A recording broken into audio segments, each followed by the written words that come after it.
North western railway employees union द्वारा आज हिसार के रेलवे स्टेशन पर ओपीएस की मांग को लेकर जो है भूख हड़ताल पर बैठ गए। एक दिन का जो है सांकेतिक जो इनका धरना था और लगातार अपनी मांग को लेकर जो है प्रदर्शन कर रहे थे।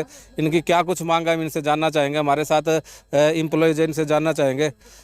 सर, आज की जो आपकी एक दिन की जो सांकेतिक जो आपने धरना दिया है, किन मांगों को लेकर दिया है? ये हमारा मुख्य मांग है पुरानी पेंशन लागू करना। नई पेंशन को ख़त्म करके पुरानी पेंशन लागू करवाना चाहते हैं, इसलिए हम एक दिन के भूख हड़ताल पे बैठे थे। तो क्या लगता है आपको कि सरकार जो ये पुरानी पेंशन जो है लागू नहीं कर रही, तो कारण क्या लग रहा है? सरकार की मंशा सही नहीं है, लेकिन युवा में भारी आक्रोश है। इस वजह से नई पेंशन की वजह से युवाओं में भारी आक्रोश है और हम हमारी पुरानी पेंशन लेकर रहेंगे। हमारे साथ और भी है, इनसे भी जानना चाहेंगे। सर, आप क्या कहेंगे जो आज एक दिन के जो आपका जो सांकेतिक जो ये धरना था और किन मांग को लेकर जो ये धरना दिया गया? ये मुख्य मांग है पुरानी पेंशन को बहाल किया जाए। वो सरकार को करना ही पड़ेगा, ये हमारी मांगे माननी पड़ेगी और नहीं मानने तो वही चक्का जाम भी करेंगे। तो क्या लगता है आपको जो सरकार जो है सभी मंशा ठीक नहीं, इरादे ठीक नहीं है सरकार के। करना होता तो कर देते अभी लोग, लेकिन वो करवाना चाहती सरकार कुछ और। ये बात है ना।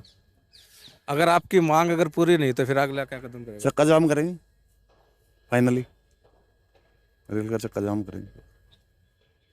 हमारे साथ और भी कर्मचारी, इनसे भी जानना चाहेंगे। क्या कहेंगे सर आप इस धरने पे? ये जो एनपीएस का हटाने का हम लोग मांग कर रहे हैं, तो सबसे पहले हम लोग को सबको पता एनपीएस क्यों आया था।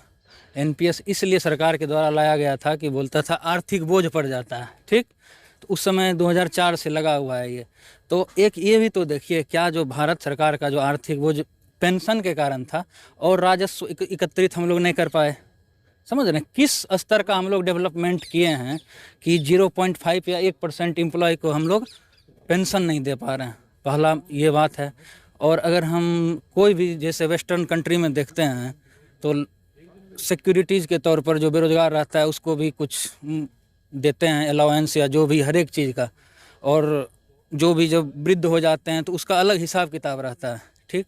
और अगर हम 30 साल नौकरी करें, 60 साल में मान लीजिए रिटायर होते ही हैं, तो उसके बाद अगर पेंशन नहीं मिलेगा तो हम लोग का जो कर्मचारी है, बताइए कौन देखेगा?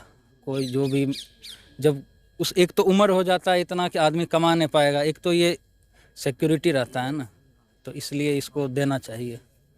अनशन पर भी बैठे आप, कितने लोग आज अनशन पर बैठे थे? लगभग हम लोग 150 थे, उसके बाद अभी तो लगभग 50 हैं। और हमारी 200 से ऊपर स्ट्रेंथ तो बहुत ज़्यादा है, लेकिन और तो ड्यूटी पे भी है ना, तो पहले ड्यूटी पे कर रहे हैं और सब एक साथ संचालन को देखते हुए तो अभी इतना कर्मचारी हम लोग।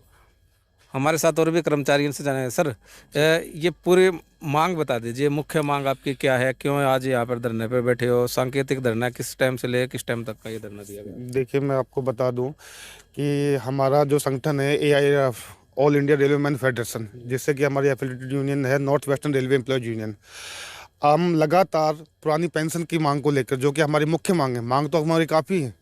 रेलवे निजीकरण भी किया जा रहा है, पदों का भी सिलेंडर किया जा रहा है और भी सब किया जा रहा है, लेकिन सबसे जो मुख्य मांग है वो हमारी मांग एक पुरानी पेंशन स्कीम की बहाली को लेकर है, जिसको लेकर आज हम लोग यहाँ इकट्ठा होने का काम हुआ है। आज सुबह 9 बजे से लेकर शाम के 5 बजे तक का एक कार्मिक अनशन रखने का काम किया है। सभी कर्मचारी, सभी युवाओं में अपनी ये नई पेंशन स्कीम को लेकर काफ़ी आक्रोश है और उस आक्रोश से हम तो सरकार से यही निवेदन करेंगे कि आक्रोश को समझते हुए, युवाओं की भावना को समझते हुए उनको पुरानी पेंशन स्कीम को बहाल कर देना चाहिए। तो अगर आपकी ये जो पेंशन जो स्कीम अगर सरकार जल्द से लागू नहीं करती है तो अगला जो आपका फैसला क्या रहेगा? देखिए, हम लगातार पिछले कई सालों से इसके लिए संघर्ष करते आ रहे हैं और वो संघर्ष का दौर, मुझे जहाँ तक लग रहा है कि अब ये अंतिम दौर है। सरकार को समझ जाना चाहिए। अभी आपने पिछले दिनों सोशल मीडिया पे भी काफ़ी बड़े बड़े न्यूज़ चैनलों में भी देखा होगा कि रामलीला मैदान में एक बहुत बड़ी रैली होने का काम किया।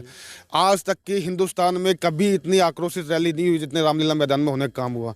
लाखों कर्मचारी वहाँ एकत्रित हुए, इतने कर्मचारी कि जितने अंदर आ रहे थे उतने ही उससे ज़्यादा बाहर जा रहे थे। अगर वो एक जगह रुक जाए तो शायद दम घुटने की नौबत आ जाए, इतना लोगों में आक्रोश था। उस आक्रोश को समझते हुए मुझे आशा नहीं, पूर्ण विश्वास है कि सरकार हमारी इस बात को जरूर मानेगी और उसको ये पुरानी पेंशन स्कीम बहाल करनी होगी। मांग पूरी नहीं हुई तो अब अगला कदम क्या रहेगा? देखिए, मैंने आपको पहले भी बताया था, मैं फिर बता देना चाहता हूँ कि हमारा जो शीर्ष नेतृत्व है, जो वो डिसाइड करे, अगर वो आह्वान करता है हमारी मांग पूरी ना होने पर, तो हम जो हमारा रेल का जो चक्का जाम है, हम नहीं चाहते कि रेल का चक्का जाम हो, क्योंकि रेल एक हमारे देश की नींव है, एक रीढ़ की हड्डी है, नहीं चाहते कि देश रुके। लेकिन मजबूरन हमें ये कदम उठाना पड़ेगा, हमें वो 74 की हड़ताल, 78 की हड़ताल, उसको रिपीट करने का काम करना पड़ेगा। ये थे हमारे साथ कर्मचारी नेता। इनका साफ तौर से यही कहना है कि अगर सरकार इनकी मांग जल्द से पूरा नहीं करती है तो आने वाले समय में रेलवे का जो चक्का जाम भी किया जा सकता है। पंजाब केसरी टीवी के लिए हिसार से विनोद सैनी। हमसे जुड़े रहने के लिए हमारे YouTube चैनल को सब्सक्राइब करें और नई वीडियो की नोटिफिकेशन के लिए बेल आइकॉन को दबाएं। अगर आप ये वीडियो Facebook पर देख रहे हैं तो लाइक जरूर करें और ज्यादा से ज्यादा शेयर करें। धन्यवाद।